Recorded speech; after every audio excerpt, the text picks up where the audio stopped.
And personally, I was affected. I suffered from post-traumatic stress disorder. Suffered from extreme depression. I was pushed into, a disease that is I think, very debilitating. For me, it was the lowest point in my life in 2009 when I suffered from Bell's palsy. Practically half your face, facial muscles fail. It's a nervous problem. Kabisa, so your mouth is twisted, your nose, half your face, okay?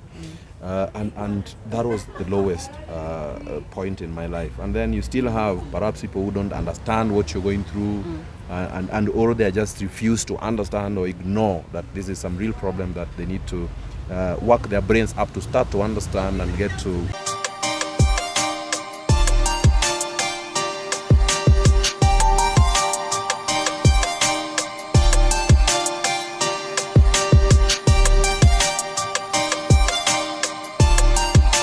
Hi guys, welcome to J.N.K TV, and today we have Byron Adera, an ex-Kenyan special officer. We're just going to talk to him, atuambie how is life in military. Without further ado, let's begin. How are you, Byron? Fine, thank you. Thanks for the great introduction. My name, and I think the trade is a bit of it's quite a mouthful to some people. Yes. Yeah, it's Kenya Special Forces. Basically, the unit is called 30 KSF right now. 30 Kenya Special Forces, and that was the last unit I served in. Basically, after joining the army as a military officer, basically as a cadet. So you train and you commission as a second lieutenant in the army. The beauty about that is you get some. The badge. The nyota, they call the nyota on your shoulders, so there's a second lieutenant, and that's why you get saluted as a commissioned officer of the Republic. Yeah, so as you've rightfully said, my name is Byron Adera.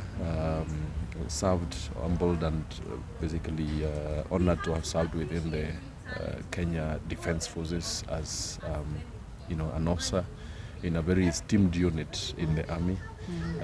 Commissioned in 2006 into the parachute regiment. Basically, I was some of those guys who are mad enough to join, to want to go jump out of serviceable aircrafts. Okay, and how did you find yourself there? Many people will fear. Yeah. Fear is part of the game. I mean, let no one lie to you. I mean, predominantly, I think I was born a warrior or a fighter. Stories are told to me by my aunties. Like when I was a kid, I was a bit bigger than my age mates, and so whenever they had mom, also attend one of those gatherings at their, the parents' home in a place called Kabondo, South Nyanza. So many an aunt would not like the show, especially if they had kids, my age sets, because we'd be, taken out into the frontier to play as kids, yes, as the women had their time, and constantly, many an aunt would be running to go sort an issue or another, one or another, with a kid who's been shoved out of the way by me, and kids were wailing and crying and all sorts. Yeah, the one who was protecting them. Yeah, absolutely. So, but again, I wasn't taking it out on my mates. They said I was really a calm guy, but if the kids became a bit too rough for me, then they got it, fair and square. Yeah, so I think that's foundational. And I realized that I had these special qualities when I was in campus. But I mean, part of it was inspired by boredom. The course I did in campus wasn't part of a select. I chose to become an engineer. It was the first to be offered by J.K. Mechatronics Engineering. I think fairly much because of the name. Sindo wale wase wa physics. Machopi wa class. Machopi. So I think it was 5 or 6 of us who chose mechatronics engineering, but because of the name fairly much, and because of the weighted mean thing and all the rest of it, we came short. So and it was worse for some of our friends. The guy of ours, with the name minor, still got dumped into some early childhood education or something in Moi University. Na tulikuwa tunamchekelea zile za, with all this you're going to teach kindergarten or something. Like, we didn't know. So I was in Nairobi University, the University of Nairobi, at Pakabete campus, the School of Agriculture and Veterinary Studies, for 3.5 years. 2.5, and I didn't see myself, coming out of that as into a boring kind of life. So when the cadet thing came calling, I was one of the hopefuls, shortlisted. Back in the day, they were shortlisting on the newspaper. And instantly, you become a celeb. People see your name, you're about 400, 450 in the national newspapers. Yeah. So as a Byron Adera, you're right there. And then they call you for a army cadet interview. My day is not an interview, We rocked up in suits, stiff suits. I had a pink and a beige one, almost milky white sort of.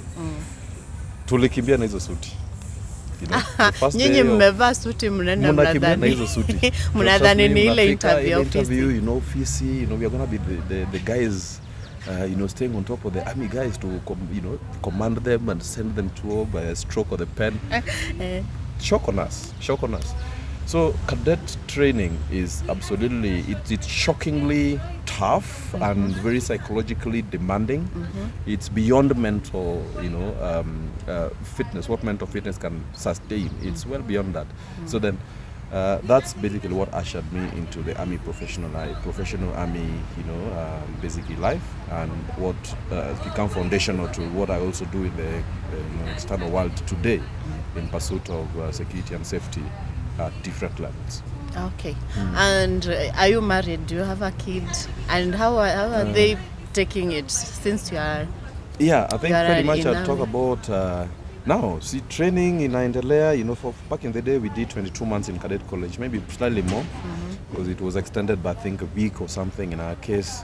And a day in cadet college is hell on earth, So I graduated in the parachute regiment, and I had an affair, shortly before graduation and all, and I met this nice girl, and that was my first serious relationship for that matter.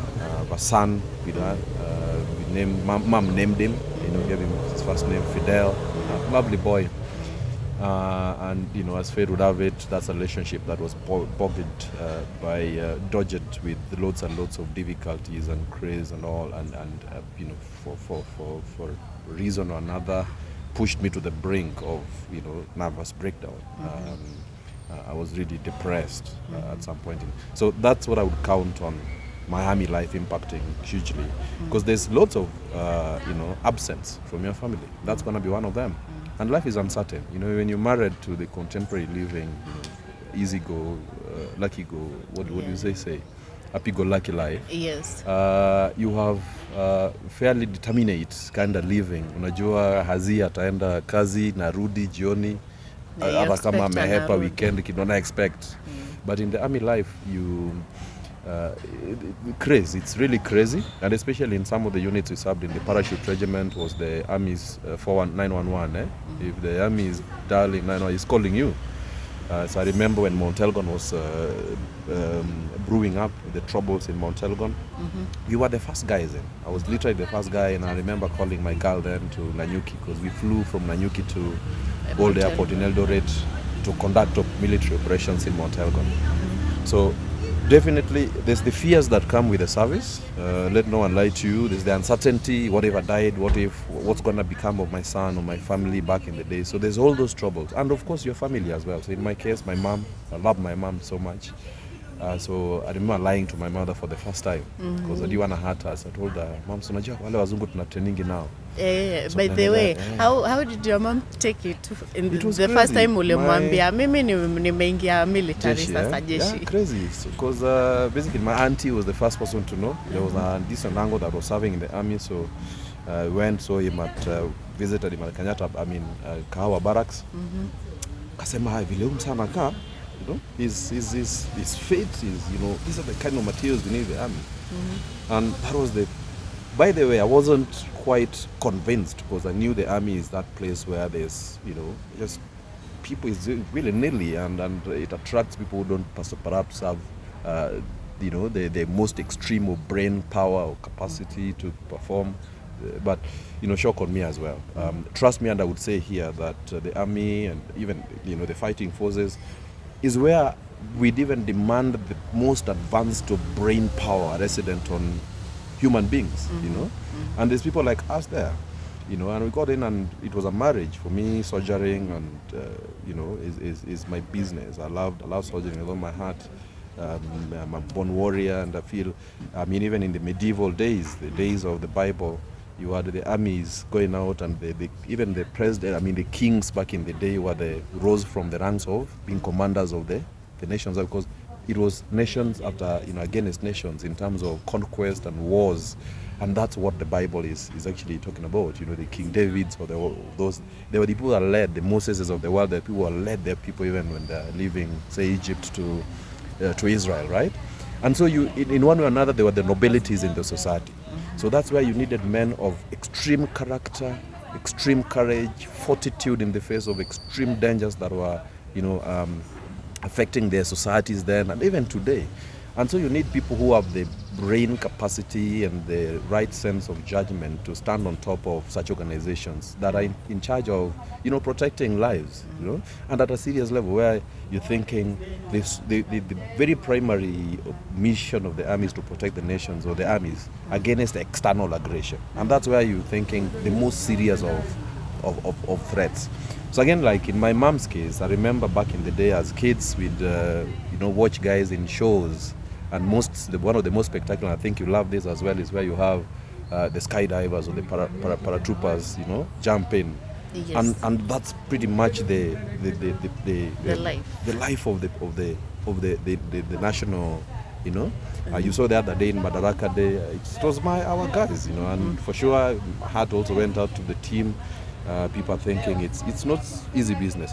So I told Mom, like, you shouldn't be crying, Mom. It's when you go to watch other women's sons fly on parachutes, we tunashangilia and we go, why not be the person who's now gonna go, like, you holding onto your heart, but gonna go like, that's my son over there. She constantly was like, son, I'm praying for you, I'm praying for you, I'm praying for you. And that again is a serious moral support. But I remember it was emotional as well when during the cadet graduation. So family wako hapo wamekuja. Mama was in a somber mood, sort of, because I was just among the only 8 in my entire cadet class of 145 that joined the parachute regiment, and that was now the tip of the spear then. By the way, I understand about kwa sababu as a mother, mtoto wangu mimi nimempeleka shule akwe lawyer, akwe daktari. Wewe ndio huyu hapa au umeamua kwenda kupaa huko juu. I understand the pain. Yes. That's the same pain that my my son's mom, currently, Billy's mom. She's Rachel. She's constantly worried about Billy's choices, and then she says, unajua hii Billy anakuira worship wewe. Do you think ata follow steps zako? Chances are he's very strongly aligned. He loves it. The movies he watches are aligned to the army life. Actually, he's gotten himself a name.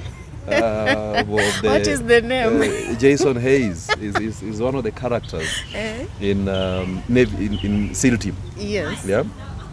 Very, the character of Jason Hayes is predominantly like mine. I believe I was a very good commander in the special forces. I raised my men.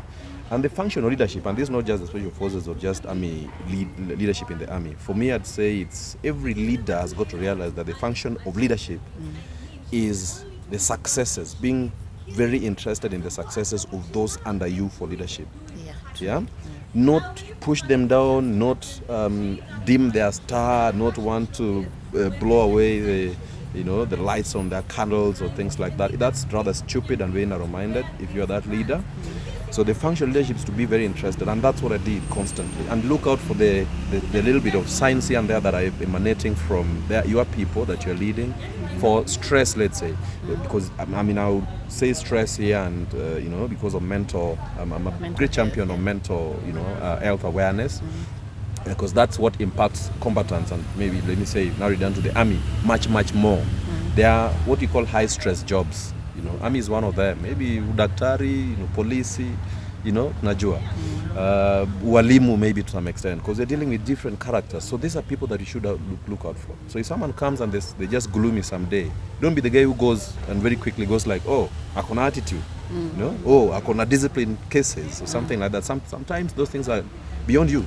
If you came to work and you're in a gloomy mood, maybe you fought with your husband, you know, before you rocked up to work. Yeah. So it has nothing to do with your orientation to work, but it affects you because your personal life also gets to a point to affect. And because we are human beings, you're not dealing with machines. So before you rush out of the door to condemn someone or to basically just wish them away or write them off, those are things that leadership plays a very critical role to harness. And those are the very lessons that my mom taught me. You know, she was an extremely virtuous woman, and the strength of character is beyond, you know, through the roof. May God rest her soul in peace. Okay. You've talked about mental health. Yes. How do you, maybe somebody has been sent outside, maybe let's say for example in a war zone area, alafu the partner dies. There's that trauma that the military people experience. How do you bring counselors, or how do you handle it? I've talked about this in different fora. To be very sincere, the army didn't have, and it's not because they didn't wish to, but ideally because the infrastructure was not there quite naturally.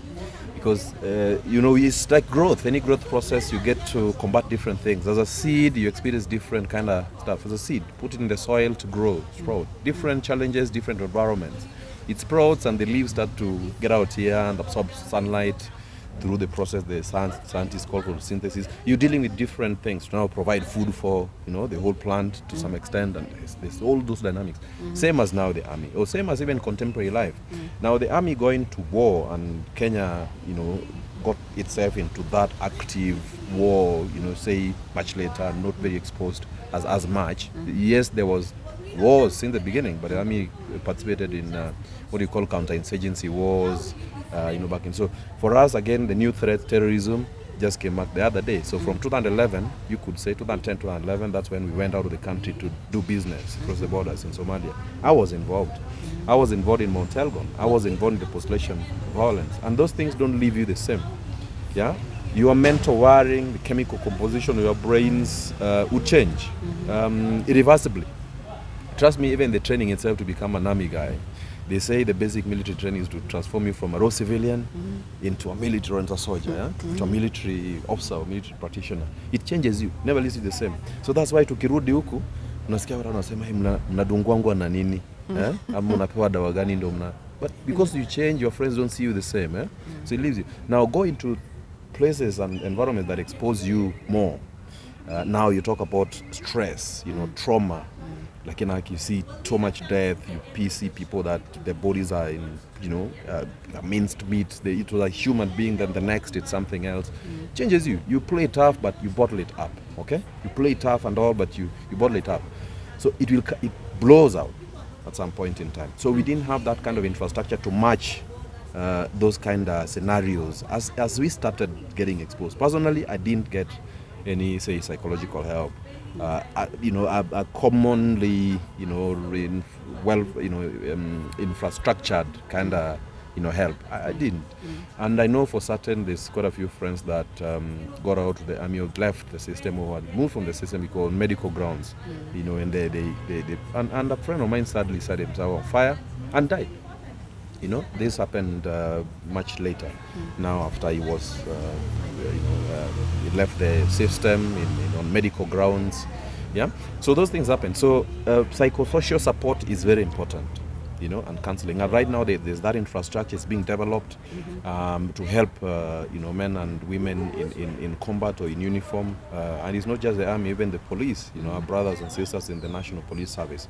So those things get to affect you. And personally, I was affected. I suffered from post-traumatic stress disorder. Suffered from extreme depression. I was pushed into, you know, a disease that is I think very debilitating. For me, it was the lowest point in my life in 2009 when I suffered from Bell's palsy. Practically half of your face, facial muscles fail. It's a nervous problem. Kabisa, so your mouth is twisted, your nose, half your face, okay? And that was the lowest point in my life. And then you still have perhaps people who don't understand what you're going through, or they just refuse to understand or ignore that this is some real problem that they need to work their brains up to start to understand and get to work with. They wish you away, they tag some stupid things on you, and it sinks you deeper and deeper into the hole. Okay? So that's what I talked about in terms of the function of leadership. Is to have a look at that field and say, hey, what's going on? And I'm happy, even from the highest level in this country, the president is now talked about the issues around mental health, and now and set up a task force and of course the infrastructure to get developed in order to now combat this. Because nationwide you hear of so many cases of suicide, you hear of so many cases of people, even from the civilian side, killing themselves. You've heard of spouses being killed and then someone kills themselves. And they don't need to be necessarily served in the army or served in the police force. There's loads and loads of such cases. And it's because of the stresses that are increasingly getting into this environment in which life is hard on people, and perhaps our socialization and the character that we have is not strong enough to withstand. Life is risky. Life is all about very crazy things since time immemorial, since the beginning of time, since the Garden of Eden when Cain killed the brother, right? True. So things like that happen. So let's expect ourselves to, in order to set ourselves up for success, tukue wagumu. Like, I mean, life is all about resilience. Just work your systems up, because life is hard enough. The Navy SEALs in the US say the only easy day was yesterday. Okay? So how did you come out from what you are going through, the depression? And trust me, my mom played a critical role. That depression, the symptoms that were portrayed and the other things that people would see were in a number of things that people could see. One is that my family was in crazy, shambles, and because of, I'm not blaming it entirely on her. She also just had experiences and stuff, but it was absolutely mental. So that sank me. That was one. The other bit was, just literally I was sick. You could see that I was sick. I was an alcoholic, functional alcoholic. I think the army couldn't register because I was very stable with my bottle. You couldn't see me stagger. You couldn't see me. It affect my work. But it translated into, bills. You would have bills. I remember drinking around 64,000 shillings in Officer's Mess. And beer is cheap, wines, whiskey and whatever. It's cheap in the army, right? Yes. So that's crazy. And it's not like it's money that you have. So you're living from one, hole and jumping into another in terms of the financial impact of that, right? So my mom told me one thing, especially when I'd lost my family, and she said, this is not the best thing for you. Let them go. Your son will come back. He will come back. That was one. The other thing she told me is like, you're not the son that I know. That got me thinking. And that got me into what psychologists actually would tell you every other time. Self-awareness. Know yourself. I talk to myself from the mirror. And I wake up and I think I'm messing up. I just speak to myself. I twist myself and say, man, I'm the Panther that I should be. Before the Lupita Nyong'o's Black Panther thing, guys gave me that name in Somalia. Because of seriously extreme. You earn the right to be called some stuff. Some call me Big Fish. I earned the right, and I mumbled. And a lot of them look up to me, if not all. Still for, just the mentorship. Sometimes I silently mentor them. I don't know, but the things I post on my socials, like I told you, I'm now running my YouTube channel at Byron Adera. You just get in there, or Google, you'll find it, it will lead you there. And there's a lot of information out there for free. Take a bite at it and see what can help. And if there's more that you want to bite at and chew, feel free to contact me. Out there, anybody that gets to learn on the YouTube channel or my blog. So then, the mental wellness is the product of your self-awareness. And that self-awareness is absolutely critical. And that's what my mom, she wasn't a doctor of sorts. She's practiced pharmacy. They were among the first people under the UNICEF's program on women's health organizations, women rural health stuff. So they were trained into it. And mom cured so many people, remember? And I remember that nostalgically. She was in an epitome of refinement and care and enthusiasm with her work, and passion, all those things put together. And that's what her sons and daughters, try to set our footprints on, to just follow in her legacy. So it was my mom's doing. So for me, the self-awareness, and that's what I practice every single day. I look at this environment and I try to understand what it is realistically. I don't have pressure. I would not see you in a good car, in a limousine or something, and then I start to try to rush to get it as well. Not at all. That's what causing absolute pressure and unreasonable pressure on people's shoulders. You see our young girls today trying to become the Destiny's Child, the Vera Siddiqas of this world, and the whoever, the Beyoncés of this world. I love some of that. Personally, I do love some of that. It's good for mentorship. It's good to set your standards and work your abilities. But then when you don't practically know, and some of these celebs don't tell you how they got there. And some of the things that that's praised today, like a big body behind or something like that. I mean, there's not so much to write home about them unless it's something that's gonna put some great meal on the table or a great topic for discussion to take the society to the next level. So you have our girls suffering from a lot of pressure on their shoulders because of some of the influencers we have in this that practically don't impress me fairly much. They don't have any agenda that they can work you around and say, hey, by the way, I got here because of this and that, and what are the endearing lessons that we can learn from that? So self-awareness is one of those the biggest things, by the way, to set you on the good rails on good mental health, because mental health, physical health, they're Siamese twins. If your brain is running astray and is going in the opposite direction, your body will not catch up. If anything, you'll be entrapped in a very rogue kind of value systems that may not sustain life beyond, say, a long, good life. Trust me, you and I would share in the same thoughts that if you were to be in this rat race as we see today, it always ends very tragically. You've seen the young men who are trying to make it quick, and in this business of fraud, people get shot, they shoot themselves, and we know the story, the Mwengas of this world, right? So if you are to be self-aware, ask yourself, I want to get there. How do I get there? It's an individual race. Life doesn't have a template for living. It's all individual. Everybody has got an individual appointment in life. And that's all about the awareness I'm talking about here. Of course, psychologists or the psychiatric docs will tell you something. They add more into it.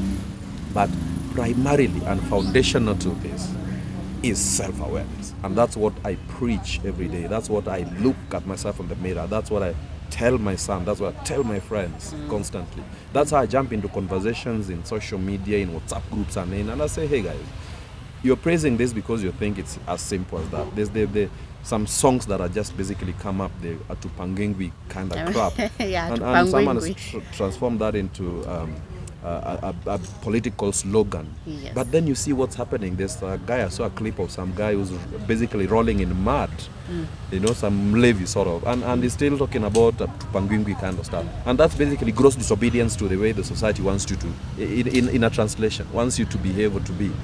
In this world, we have to have people who can follow. We have leaders, then we have people who can follow, and people who basically, and that's all about life.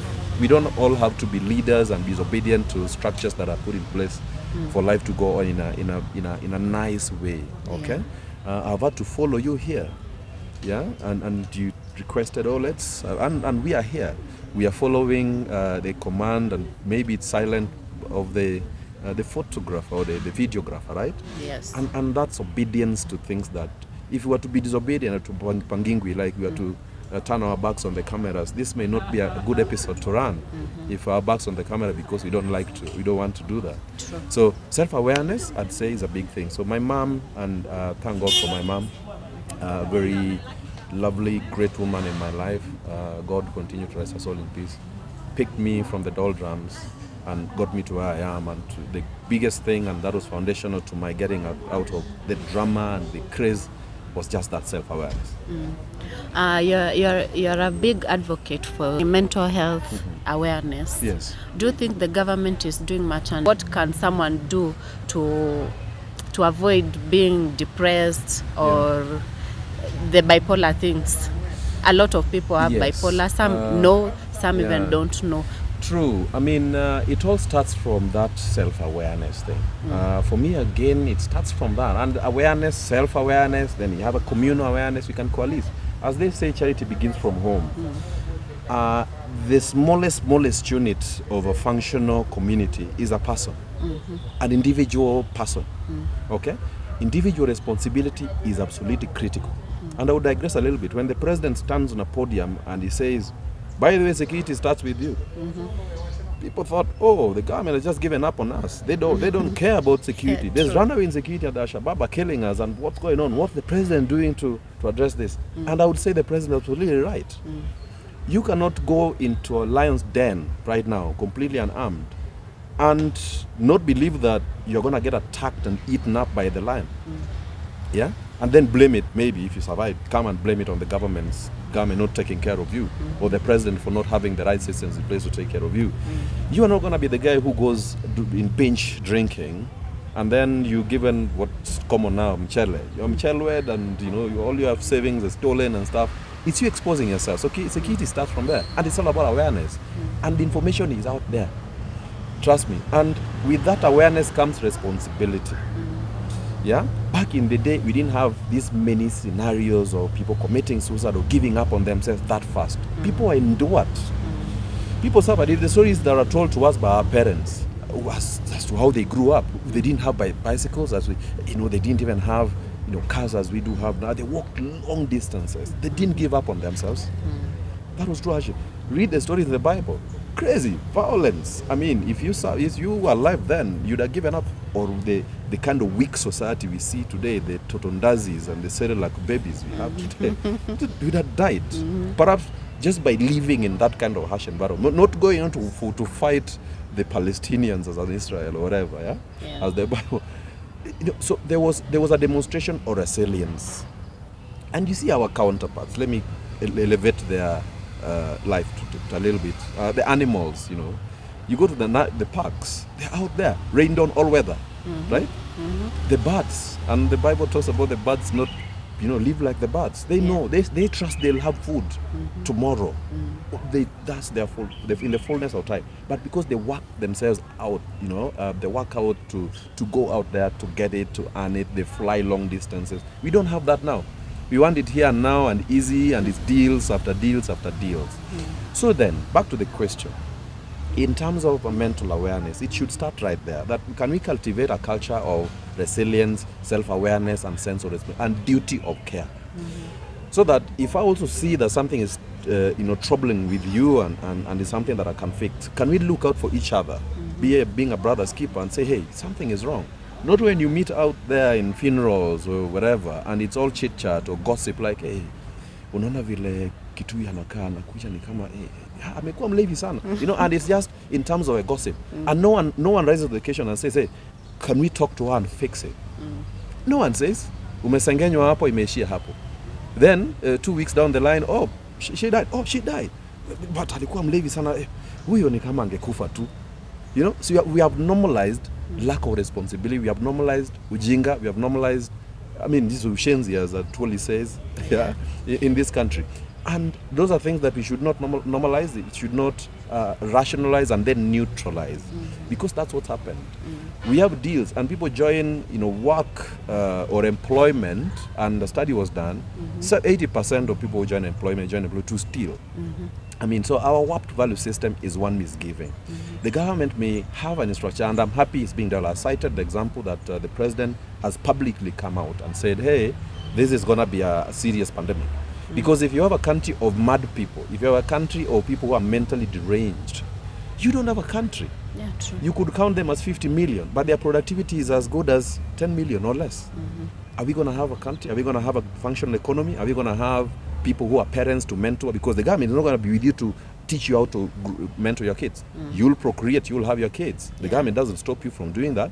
But if the numbers we are adding to the baseline are going to be growing up like trees, and I tell people, we have families that have men and women as fathers and mothers, but they could as well be, trees, because the kids growing up in those families don't have mentorship. People assume, and people just have these issues. We are busy, we working class, we have a maid who takes care of stuff, but would you want your kid to come up as the example of the maid that you have? Because that's whoever has them in their hands. Yeah, that's the one who's taking care of them. Taking care of them. Yeah. We don't have time with our kids. Even in that 2-3 minutes, can you spend that quality time with your kids? And that's where it all starts. And it's here. We live mental lives. We are physical beings, but we live our mental lives. Mental lives like in our value systems, our belief systems, and how we interact in the environment and interpret what it gives us to now lead a life. in that environment. That's as simple as it is. So if our mental systems and faculties and apparatus are not right, you are not a whole human being. So it starts right there. So the infrastructure that's been put in place, yes, let's assume now the worst case scenario. We have those people that have extreme depression, trauma in their lives and all the rest of it. Do we have the right? Yeah, we have people who have gone to school and they're psychiatrists, they're counselors, they work wherever. And they're able to jump into the field and help and offer help. It starts from that point, okay, in terms of infrastructure development. And then, of course, before that, it actually starts from the awareness that, hey, the society is now reeling into this new area. This is the operating environment as it is. Do we develop that infrastructure? Yes, we do. Do we admit that that's the reality? We have to. And that's what's actually impacting even the infrastructure and maybe the people coming through with those problems to be assisted. Because like the example I cited, that awareness is not there. The doctors may be there, but if you don't go to the doctor, it's not going to come to you and identify you in the village, deep in the village, and say, hey, but we feel you need us to treat you. So how many people, even in the chit chat I was talking about the gossip, watasema, hey, kitu yako hivi, wamekusengenya, let's assume then, that's okay. But someone going to stick their hand up in there and say, but she needs help. Can we now connect her to help? That's another. So the motives involved, and are people motivated to do that? Do they even, are they aware that when we recognize that someone is into alcoholism and anapigana signs, they're being very violent even in their families, that's not normal. We are not supposed to be violent to our spouses. Yeah, or to just fight as human beings. We can disagree in principle, even in the harshest of tones and, in the craziest of ways. But to a point where we now fight, that's animalistic. We shouldn't. Even if it's something that's now touching on, aggression, the best would be approach it with calmness and say, hey, fine, that's it, fine, I'll report you to the authorities and let them take care of it because there's infrastructure that exists to take care of that. Even if they were your spouse and they played you and whatever, there's no reason. And human beings are free, so we live with absolute freedom. If they stop loving you and they chose someone else, what to do? I mean, let them go, not kill them and kill. So it starts from that self-awareness, the infrastructure, and of course the realization that things are happening. And for us to actually interpret that reality in a proper way in order to now tag best solutions on the same. So in terms of the development, the government doing enough, the government is starting to do something.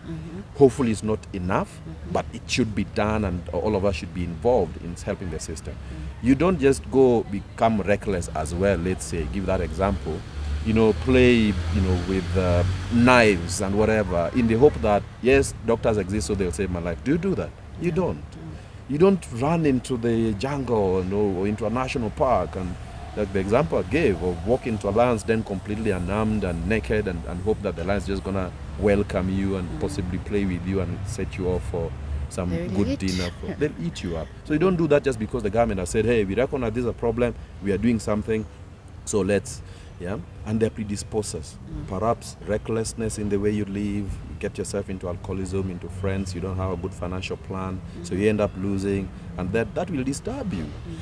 So can we avoid getting into harm's way if we are able to? One, and then can we have an awareness that some things that have happened to us sometimes they are beyond us and we may need someone else to hold our hands. And that's the vulnerability point where you should feel vulnerable. If you think something is absolutely wrong with me, feel vulnerable. There's no shame in saying, hey man, I think there's something wrong with me and I may need someone to help me. Some of the toughest men walking on terra firma, on earth, are people like me. But it took me to realize that, I think there's something else that someone else is able to do, because you may not know if you have some really serious changes in your brain, okay? And someone else may be required to jump in to help you, okay? So that's vulnerability, and the psychologists can talk about this until cows come back home, about being vulnerable and saying, hey, I think I need help. It's more like you're in a pool and you're drowning and you've run out of the energy to swim ashore. You may need to stick your hand up in the air and say, hey, here I am, can you help me, right? True. Do you think this mental health program should come down to our children?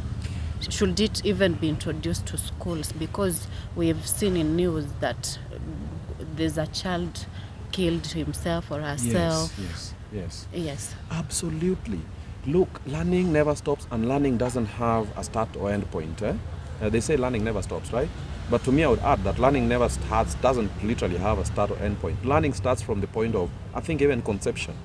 I don't know if studies have gone down to that field, but if of course they have, and there's even the feeders in the stomach. To some extent, you hear that you can talk to your baby before you actually give birth to them, and and the cake and stuff like that respond to some of the signals, and it starts right from there. So why should we assume that our kids don't need some serious learning before they get to and the subtle assumption that we also have to some extent is that, oh, we've sent our kids to good schools, the teachers will take care of that. So we delegate parenting and even the societal mentorship that we had earlier. Right now I'm running a series in my YouTube channel called the Dual series. Dual in Luo is fireplace. So as a kid we'd sit around the fireplace, and there's different age sets, our older cousins, and they are there. They'd go out hunting, and some food is cooked by women, but there's some that they bring to the fireplace and they just roast over the fire. And stories are told. The histories of the societies are told by the older men, and the younger men are jumping in, and if there's someone to be rebuked on an activity that was found unusual and not acceptable in the society, they'd be fixed right there. Punishments were meted as well there, and people would be caned and stuff like that. They'd just be reprimanded like, "Hey, unasikia umeanza tabia mbaya, hiyo tumejua, so usiendelee na." And that's the Dual series that I do now. The fireplace discussion on societal matters and its leadership. Okay? So as kids, they are lacking in that fairly much in the society today. And it's not just some of them that are committing suicide. It's a lot of these things that are happening in the schools today. The fires that happen in the schools are being banned left, right, and center. And it's because they're also exposed to the IT and the technology that's now brought that school on the face of this other one. Not just on TV. Oh, they banned Kakamega High School. Oh, fine, we could set ours on fire. But why are they doing that? Our kids are learning. They are best learners of the examples that they see in the society, in us, the older generation, or their parents. If it's their parents that they're seeing in hide and seek games with the policemen over curfew, and because bars are locked and people are locking themselves in bars and drinking themselves silly or stuff like that, our kids are watching that and are seeing that. Those are the parents. So they are basically being best learners of what the society. We shouldn't be shocked if we see that. So it's all about what you're talking about in terms of learning. We should have that embedded even in our curriculum, where we are teaching values. And I'm happy part of the value systems lessons that are being learned, and fairly much I think it's been given a big shot by the current CBC curriculum, which most people are not probably happy about. But I think because fairly much it's also dragged the parents back into the education system in support of what the kids, and that's what I think fairly much works. I'm constantly with my son doing apart from just doing their homeworks, but it's giving me more time to probably also get to learn his aspirations, what he wants to be, and that should be a happy point, because that's what we didn't have earlier. That's what most people go to people's homes and I see their children growing up just like trees, as I told you. You go into people's homes and everybody's in their IT and in their laptops, someone is playing games on the side, and you could as well be in different worlds, only linked together by some form of technology or some form of bloodline, that someone is a dad, someone is a mom, and some people are kids or their siblings. Okay? That's not the way to mentor the generation to the next. With that, people are exposed to their own mechanics. Yeah, you'll just be growing up like the maid is teaching you, or some other kid in the neighborhood that's a friend of yours is being taught, and you just get to learn so many other, and so we have a very shallow grounding. And like the biblical tree that was, growing by the river, that's deeply rooted. For whatever happened, it didn't get uprooted. So that shallow grounding is what affects in the society today. That our kids, some little thing that they didn't have enough githeri or rice, or the soup was a bit too salty, and they decide to ban schools.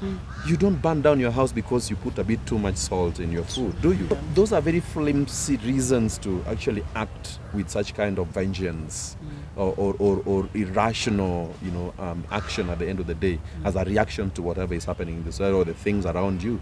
Like in schools, all the reasons that have been put forward as some of the reasons for the schools being banned or kids committing suicide are things that you look at how we were raised in the past, side by side with the way people are being raised today, and you say, hey, here's the problem. they had a parent who was lacking in mentorship and didn't just tell the kids, like, it's okay to fail. It's okay. We learn from failure. Look, if you judge fish by the ability to climb a tree, as someone once said, then you are missing the point. Okay? Everybody comes out differently. We are right here, and it's the home of theater, and we are people who have flourished in theater. And they told their story. The Churchills of this world told their story as to how much they were not performers in class. But look at it. Has it not influenced millions, if not thousands, millions of people, tens of millions of people? Yes. Has it not made enough money and also employed so many other people? Yes. If we just judge him by his, marks in Kiswahili or geography or mathematics or physics, which I love, Churchill won't be here today. So let's open our vows and the awareness that people have individual talents that can be developed. So don't press as parents, and as kids, don't put so much pressure on yourself. And as teachers of the education system, let's realize that we can wean ourselves off this silo of we can only excel in one perspective alone. There's so many others. Let's grow those, identify those talents, and then grow them responsibly. So gets us all the way back to the baseline, awareness, and then interpreting reality in the best way possible, and then take it to the next level. Do you think parents have disconnected themselves from their kids? The answer, generous answer is yes. Yeah, I'll give that example again and again. Kids are growing up like trees are growing in the forest. No tree knows that that's my father, that's my mother tree. They don't. They're just trees, right? Yeah, a seed fell somewhere, or some germination happened somewhere, fertilization does happen in tree with the plant kingdom as well. Basic geography from one, or science in primary school. But you'd not see a tree knowing that that's my mother tree, that's my father tree. They don't owe any responsibility to any other trees. They just are forest, and that's all that matters to them. That's all that matters in the society that we live fairly much. Yeah, we have parents who are cut off from anything that the next generation that they're given birth to are battling with in school. Be it the change of the environment. You know how people coming from so many different families. I mean, when we grew up, maybe we were in the primary schools within our villages, maybe the community secondary school. But right now, with the effects of socialization and globalization, you could be a Kenyan, but you find yourself in a school in South Africa. So issues of differences in cultural diversities that been now come to gel together would be a challenge altogether. So you're a parent, you're here because you are in some village school in Chitwitswi in Western Province, Western. And then you went to another Sigalagala secondary school is within Western. And then you went to Kaimosi or whatever teaching school and then you ended up in a school in Misihu, as a teacher or something. Chances are, even with that generation of learning, you still won't have the exposure to understand that your kid who's been called, to a school in Central, in Muranga, is ideally having very valid challenges with just with regards to just the cultural diversity that she is presented with. So if they coalesced around other kids and banned a school in Muranga, then you're a parent who goes like, we didn't ban a school in Misihu. We didn't ban a school in... Why is my kid banning school in Muranga? But because of... And the exposure to different dynamics, and because you've refused to just identify their aspirations and their needs and whatever impacts them. Because they go home, you paid fees, that's enough. They come back and... I hear people call live into Maina Kageni show, Classic 105, and when our kids are here, they're eating too much. They're eating too much, fridge inaisha, chakula within, but those are your kids. And I wonder at what those people actually made of. That they actually worried that their kids are back home. That they want them back to school as quick as possible because there's just so much. We can't just do stuff, man. We can't just live, we can't breathe. They got a knee on our necks. Yeah, and those are our kids. And those are the kind of parents that we're dealing with. So we are detached. So you won't expect then that all of a sudden and by some stroke of miracle or magics, that our kids will just turn out to be the reasonable members of the society, great people in the society we live in, and breathe through school and become very productive members of the society much later when we now deserve to hand over life to them. It won't happen. There's no stroke of miracle. The teachers are there to teach them. And they're the subjects that they're being taught. We know them. If you don't, who aren't you? You got to be a hugely pessimistic and stupid person not to. You know, the subjects that are being taught in school, one of them is not parenting. One of them is not, you know, cultures and traditional value systems that you had. You have them, and you don't need to borrow from any other unless they are strong ones. Just your value system and the way our societies were brought up back in the day are enough. You have your set of traditional customs and values, and they all taught one thing: value systems and, you know, smooth living and coexistence within the society. There's none. Even when you had the ones that were like, if you do this and something would happen to you, like what we have in Luos, we call them chira. Like if you were to walk around and you saw your mom, you know, your mom-in-law bathing or stuff like that, something, it just taught like there's a order and heshima. Why would you wanna go to the river if you know that's where your mom-in-law showers? Things may happen, and you don't. So just good order and harmony and peaceful coexistence. You know, that is good enough to be celebrated, not bring shame. Yeah. That was it. So you only need to understand where you're coming from, good enough history, and why things were happening then, and you know, interpret that in a good way as to allow you to hand those great value systems to the next generation. You don't need to teach them about not going to the river, or there's the metaphorical river today. Maybe you say, hey man, if you are to go into the internet, and you don't need to check out these sites because it's not the correct age for you to check out. So there's the metaphorical river. You could say, oh, you didn't need to marry from that other clan because we share there's what we call incest. Yeah. You can transfer that metaphorically to mean, hey man, you know how all these your cousins, but if things don't need to happen between you guys, you know, it's actually really protected even by law. Incest is, you won't marry your sister or your brother or your cousin, or things like that. So there's all that you can interpret with the benefit of the brain power we have to still teach value systems.